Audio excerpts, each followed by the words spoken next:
El Señor esté con ustedes. Proclamación del Santo Evangelio según San Mateo.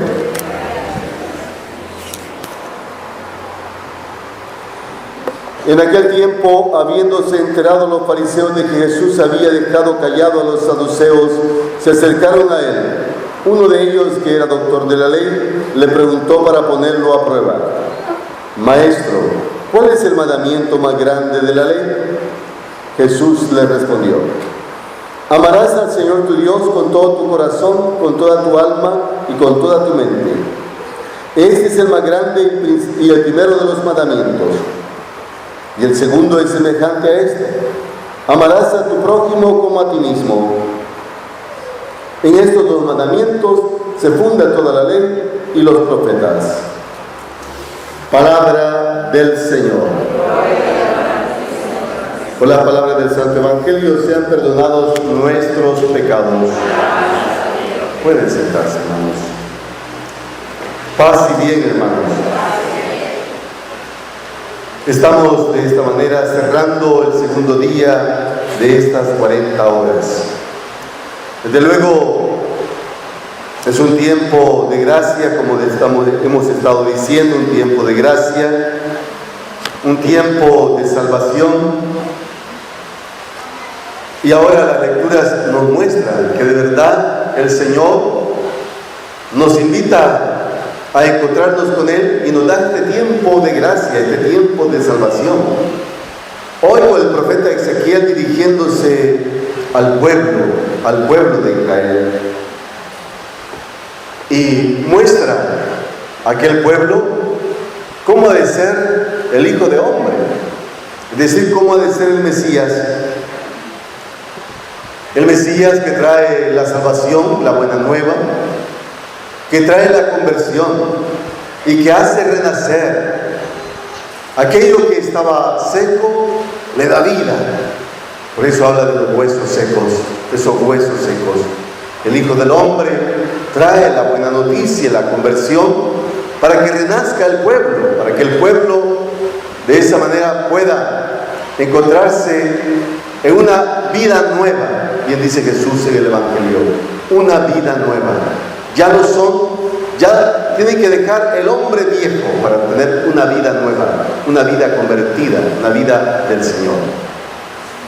Y en el Evangelio, donde nos habla hoy propiamente, donde los saduceos, los fariseos, los letrados, los escribas, y hoy lo va a decir concretamente el Evangelio, que habiéndose enterado los fariseos de que Jesús había dejado callado a los saduceos, se acercaron a Él.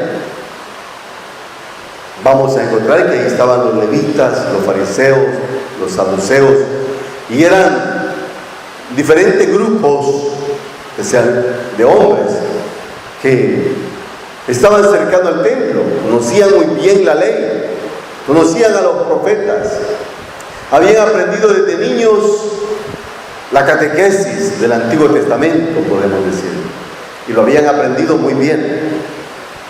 Pero como dice el Evangelio, uno de ellos, que era doctor de la ley, era un fariseo, uno de los que conocía muy bien, era doctor de la ley, conocedor muy bien de la ley, va a preguntarle a Jesús, y como dice el Evangelio, para ponerlo a prueba, y le dice: Maestro, ¿cuál es el mandamiento más grande de la ley? Jesús le responde con el decálogo, le responde con donde encontramos los 10 mandamientos. Y el primer mandamiento: amarás al Señor tu Dios con todo tu corazón, con toda tu alma, con toda tu mente, con todas tus fuerzas. Este es el mandamiento más grande y es el primero de todos los mandamientos, cosa que a nosotros nos cuesta, aún que somos allegados como los fariseos, como los saduceos, como los levitas, ¿verdad? Y que estamos ahí cercanos al templo, a la iglesia. Nos cuesta, porque amar a Dios significa que Él sea el primero, dejarlo todo. El esposo, la esposa, los hijos, las cosas materiales. Amar a Dios significa que Dios va a ser lo primero en mi vida y que va a significar que yo tengo que convertirme. Yo sé que hay que amar al esposo, que hay que amar a la esposa, ¿verdad? Que hay que amar a los hijos, que hay que amar al prójimo, como dice Jesús. Desde luego que es importante, pero lo primero tiene que ser Dios. Si nosotros dejamos a Dios, ya sea por las cosas materiales, o por los hijos, o por el esposo, la esposa, entonces no le estamos dando el primer lugar a Dios, le estamos dando el segundo lugar. Y por eso debemos de sacrificarnos, esforzarnos, para convertirnos. Y luego, el segundo mandamiento: amarás a tu prójimo como a ti mismo. Amarás a tu prójimo como a ti mismo. La pregunta sería para nosotros: ¿me amo a mí mismo? ¿En verdad me amo a mí mismo? ¿Cómo está mi autoestima? A veces nos falla un poquito la autoestima, ¿verdad? Y nos falla porque nosotros, en la actitud de querer ser mejores o de tener las cosas bien hechas, solo nos miramos, ¿verdad?, a nosotros mismos. Y el egoísmo, la soberbia, el orgullo nos lleva muchas veces a dejar que la autoestima crezca. ¿Por qué? Porque miramos al otro y decimos: el otro está mejor que yo, el otro es más bonito que yo, ¿verdad? El otro anda bien, el otro, y miramos al otro con una actitud egoísta de querer ser mejor que el otro, y nos hace que nos pongamos abajo del otro. Entonces nuestra autoestima queda baja a veces. Yo quiero decir con esto que Dios nos ha dado la vida, nos ha creado, y Dios nos ha hecho inéditos. ¿Qué quiere decir inéditos? Único. La poesía de Neruda es única porque Él la hizo. Así que también nosotros para Dios somos como una poesía inédita. Si alguien hubiera existido antes igual que yo, ya no hubiera sido necesario de que yo existiera. Para Dios ha sido una necesidad de que yo existiera. Me dio la vida. Así cada uno de nosotros somos inéditos. Y cada uno tiene su propia belleza, cada uno tiene sus propios dones, cada uno tiene sus propias gracias, cada uno tiene esos dones que el Señor le ha regalado, y no podemos compararnos con nadie. No podemos compararnos con nadie. Dice que aquel que se compara termina amargado y solo. Amargado y solo. Aquel que se anda comparando con el otro, ¿verdad? No te compares nunca con nadie, ni compares al otro con el otro, porque todos somos diferentes, definitivamente. No somos iguales. Hijos a lo mejor de un mismo padre, de una misma madre, 10, pero cada uno tiene su propia diferencia, su propio dones, sus propias gracias y sus propias bellezas, sus propias hermosuras, ¿verdad? Pues Dios nos ha hecho así, de esa manera, inéditos. Pero amarnos a nosotros mismos es importante, pero no es aquella cuestión narcisista, ¿verdad? Porque el problema de Narciso, yo creo que lo conoce, Narciso, por eso se dice en psicología, este es narcisista, porque Narciso es una fábula griega. Y que Narciso llegaba todos los días al río, ¿verdad? Un lago, y se ponía a ver en el espejo, ahí en el lago no había espejos en ese tiempo, y Narciso se ponía a ver y decía: qué precioso soy, decía, ¿verdad? Qué bello soy yo, no hay nadie igual que yo. Y va a verse, ¿verdad? Pero por estarse viendo siempre al lado del río, nunca aprendió a nadar, y un día se fue en el río y se ahogó. Así nos puede pasar a nosotros. De ese narcisismo nos ahogamos en nosotros mismos, y por eso sufrimos cuando comparamos con el otro. De ahí la envidia, de ahí el resentimiento, el rencor, de ahí también el egoísmo, de ahí ese deseo de tener solamente para mí, el narcisista, el que no podemos. Cuando Jesús dice que habla amar al otro como a nosotros mismos, desde luego, está hablando con cierta propiedad Jesús. Recordemos que si no estamos lo mejor posible con nosotros mismos, nuestro campo de conciencia entonces no está libre para Dios. Si nosotros no estamos con nosotros mismos, es decir, si no tenemos esa libertad, si nosotros no tenemos esa alta autoestima, si nosotros no maduramos, no crecemos, entonces no estamos libres para Dios. Y mucho menos podemos estar libres para el prójimo, para el hermano. Por eso en nuestras oraciones y en nuestras relaciones traemos más nuestras preocupaciones y disgustos que nuestra atención y amor. Por eso nuestro diálogo muchas veces se vuelve monólogos. Siempre quiere hablar el mismo, ¿verdad? Y no dejamos hablar al otro. Y eso nos pasa a veces en la casa también, ¿verdad? Que queremos poner en claro algo y el que termina hablando siempre es el mismo.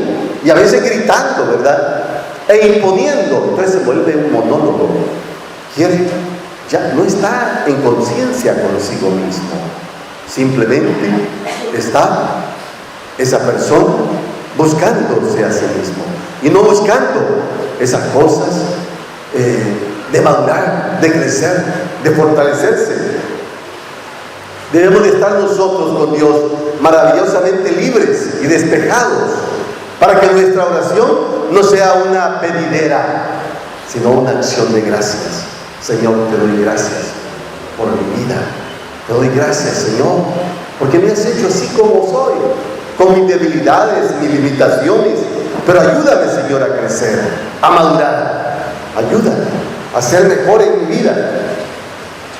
Jesús, si nosotros lo vemos en el Evangelio, ponía de inmediato ese interesarse por el prójimo, el interés que siempre tenía para con el prójimo. No tenía en ningún momento una búsqueda de sí mismo, sino la búsqueda del otro. Y eso lo hacía a encontrarse consigo mismo. Por eso, ante todo, la preocupación del otro, la preocupación disponible para escucharlo, disponible para ayudarlo. Así tiene que ser nuestra vida. La disponibilidad en la escucha del otro y la disponibilidad también en la ayuda del otro. Y eso te da sentido a la vida. Y eso también te hace sentirte bien y te da libertad. Te da libertad porque tú te sientes que eres libre para el otro. No para imponer, sino para dar. Y eso te hace en esa actitud de servicio. Cuando se nos pide un favor, o cuando nosotros mismos en los movimientos, en la iglesia, y decimos, ¿quién puede hacer esto? Te cuesta que alguien pueda hacerlo. ¿Por qué? Porque estamos pensando solamente en nosotros mismos, no en esa actitud de dar. Y el dar, sin darte cuenta que el dar te va a hacer libre y te va a hacer sentirte bien. Pero como te enconchas, entonces te hace sentirte mal. Y ahí viene la depresión, de ahí viene la soledad, de ahí viene esa angustia. Amar al prójimo como a uno mismo exige esta clase de liberación, liberarte, dar al otro, sin pensar que a lo mejor, ¿y para qué voy a darle? Es que nadie ayuda, es que el otro no hace nada, es que lo que pones, empiezas a poner un montón de pretextos que no te hace libre. Entonces nosotros debemos de ver en lo que se piensa menos a veces en la medida justamente en que cuando nos damos a los demás nos sentimos bien. Quisiéramos que los demás se sintieran bien, pero ¿eres capaz tú de hacer sentir bien al otro? Por eso dice Jesús, tienes que amar al otro como a ti mismo, como a ti mismo. ¿Qué quieres para ti? ¿Qué es lo que quieres para ti? ¿Quieres el bien? ¿Quieres las cosas buenas? ¿Quieres lo mejor? ¿Quieres que te sirvan? ¿Quieres que te comprendan? ¿Quieres que te entiendan? Sí, todo eso lo quiero, pero en realidad lo doy para el otro. Y ahí está el problema. Es difícil amar a alguien cuando se quiere forzar el camino del otro, cuando se forza el camino del otro. Y allí cuidado las mamás, ¿verdad? Porque la mamá, desde luego que quiere lo mejor para el hijo, ¿verdad? Sí, quiere lo mejor para el hijo, pero quiere que el hijo haga lo que yo digo. Quiere que vaya donde yo le mando. Quiere que el hijo obedezca donde yo estoy atenta. Es decir, quiere como manejar al otro. Y cuando nosotros queremos manejar al otro, entonces no dejamos ser al otro, ser otro. Queremos hacerlo yo, ¿verdad? El otro lo queremos hacer yo. Y entonces ahí está el problema. Y eso también se da en las parejas, ¿verdad? En la pareja. Si la ves platicando si lo ves platicando con una amiga, ¿y quién es ella? Y empieza el celo, ¿verdad? Y empiezan las cuestiones, y las preguntas, y las dudas, y los problemas. Es decir, porque no quiere dejar hacer el otro. Y de allí la confianza, el amor, el cariño, la amistad, la comprensión, el diálogo. Entonces deja ser al otro. Hay un escritor que se llama Khalil Gibran, dice: tus hijos no son tus hijos, y tienes que entenderlo. Tu mujer no es tu mujer, tu iglesia no es tu iglesia, tus religiosos no son tus religiosos, dice. Había un profesor de estadística que decía: nosotros decimos nuestro pueblo, decimos, nuestros papás, nuestros hijos, nuestros indígenas, nuestra cultura. Y en realidad nada de eso es tuyo, decía este profesor de estadística, porque cada uno tiene su propia libertad. Nosotros quisiéramos apropiarnos de todo, y ese es el problema, ¿verdad? La apropiación. Amar al otro como a uno mismo lleva a querer al otro lo que él es, dejarlo ser otro. El amor verdadero quiere que el otro exista como el otro, y ahí está lo que la palabra nos enseña. Ahí está la cuestión. Dios nos trata como el otro, por eso nos da el libre albedrío. No nos trata como marionetas. Y ahí el problema muchas veces que nosotros tenemos en la vida, que nosotros vemos a Dios y decimos: si alguien se enfermó, Dios tiene la culpa. Si a alguien le fue mal, Dios tiene la culpa. Si el otro tuvo un accidente, Dios tuvo la culpa. Si el otro tuvo un problema, Dios tuvo la culpa. Momento, Dios no tiene la culpa de todo eso. Si el otro tuvo accidente, fue culpa de él. Si el otro tuvo un problema y se metió un problema, fue culpa de él. O sea que Dios no nos trata como marionetas. Que porque yo quiero que este se mueva por acá, se va a mover por acá, y quiero que el otro se mueva. No, un momento. Dios nos trata como personas, nos trata como el otro. De allí nuestro propio libre albedrío que Dios nos ha regalado. Y que debemos de amar ese libre albedrío. Y con eso, la responsabilidad de cada uno. De ahí el crecimiento, la madurez de cada uno como personas. Por eso es que Jesús dice: amarás al otro, amarás al prójimo como a ti mismo. Lo tratarás como el otro, porque tú quisieras que te trataran a ti con esa misma actitud. No podemos manejar y manipular a los demás. Y ese es el problema de la vida humana, que queremos manejar y manipular a los demás. Queremos que los demás hagan lo que yo digo, lo que yo quiero. Y a veces queremos actuar según Dios, ¿verdad? Ay, yo quisiera que Dios sanara esto, ¿verdad? Las limitaciones humanas, la enfermedad que no viene de Dios, La enfermedad viene de la debilidad humana, de nuestras limitaciones humanas. Ya sea la enfermedad del alma, ya sea la enfermedad del cuerpo. Nos enfermamos porque el cuerpo definitivamente es limitado. Y el cuerpo llegará en su momento en que dejará de ser el cuerpo. Mientras el alma es la que debemos de cultivar en esa actitud de amar a Dios. Por eso mismo debemos de darle a Dios el primer lugar. Debemos de darle a Dios el primer lugar. Porque tu mujer no es tu mujer. Tus hijos no son tus hijos. Las cosas materiales no son tuyas. Dios te las ha dado como una oportunidad para que se santifiques. Tu mujer puede ser un lugar de santificación. Tu esposo puede ser lugar de santificación. Los hijos lo mismo. Las cosas materiales también. La iglesia.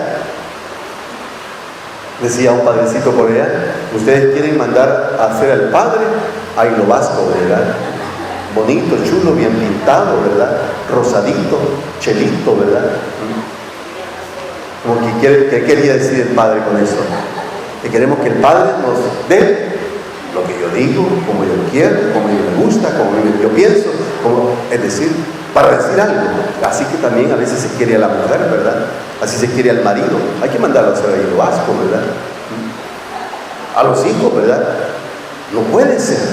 Nosotros tenemos que amar al prójimo con esa actitud de madurez, de crecimiento. Como nos dice hoy el Evangelio. Amarás al Señor tu Dios con todo tu corazón y al prójimo como a ti mismo. Estos son los 10 mandamientos. En esto se cumple la ley y los profetas. Si tú cumples con eso, estás cumpliendo con la palabra de Dios. Lo significa madurar y crecer. Pero para eso se necesita estar en oración. En oración. En esa búsqueda de Dios para poder crecer en ese encuentro con el Señor. Hoy que estamos cerrando pues estas 40 horas, el Señor nos ayude de verdad a ir madurando y creciendo en nuestra vida espiritual para ser mejores. Y así le demos, como dice el mismo Jesús, al César lo que es del César y a Dios lo que es de Dios. Y lo que es de Dios hay que dárselo con amor, con verdadera entrega, porque eso es lo que nos ayuda a encontrarnos un día en el reino, o nos ayudará a encontrarnos un día en el reino eterno del Padre. Dios te salve María, llena eres de gracia, el Señor es contigo, bendita tú eres entre todas las mujeres, y bendito es el fruto de tu vientre Jesús. Santa María, Madre de Dios, ruega por nosotros pecadores, ahora y en la hora de nuestra muerte. Amén. Ave María Purísima. El Señor esté con ustedes, y la bendición de Dios Todopoderoso, Padre, Hijo y Espíritu Santo, descienda sobre ustedes y permanezca para siempre. Hermanos, debemos en paz para amar y servir al Señor. Demos gracias a Dios. Ven con nosotros al